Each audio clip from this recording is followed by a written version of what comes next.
Praise the Lord. இன்றைய தியானம் 1 தீமோத்தேயு 6:6 முதல் 12 வரை.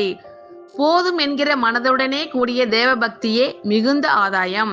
உலகத்திலே நாம் ஒன்றும் கொண்டு வந்ததும் இல்லை, இதிலிருந்து நாம் ஒன்றும் கொண்டு போவதும் இல்லை என்பது நிச்சயம். உண்ணவும் உடுக்கவும் நமக்கு உண்டாயிருந்தால் அது போதும் என்று இருக்க கடவோம். ஐசுவரியவான்களாக விரும்புகிறவர்கள் சோதனையிலும் கண்ணியிலும் மனுஷரை கேட்டிலும் அழிவிலும் அமிழ்த்துகிற மதிகேடும் சேதமும் ஆன பலவித இச்சைகளிலும் விழுகிறார்கள். பண ஆசை எல்லா தீமைக்கும் வேறாய் இருக்கிறது.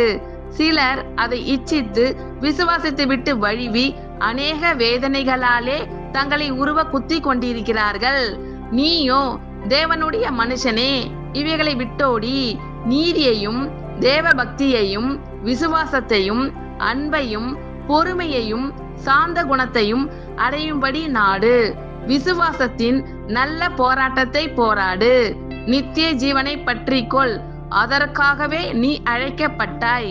அநேக சாட்சிகளுக்கு முன்பாக நல்ல அறிக்கை பண்ணினவனுமாய் இருக்கிறாய். ஆமேன். கர்த்தர் உங்கள் அனைவரையும் ஆசீர்வதிப்பாராக. God bless you all.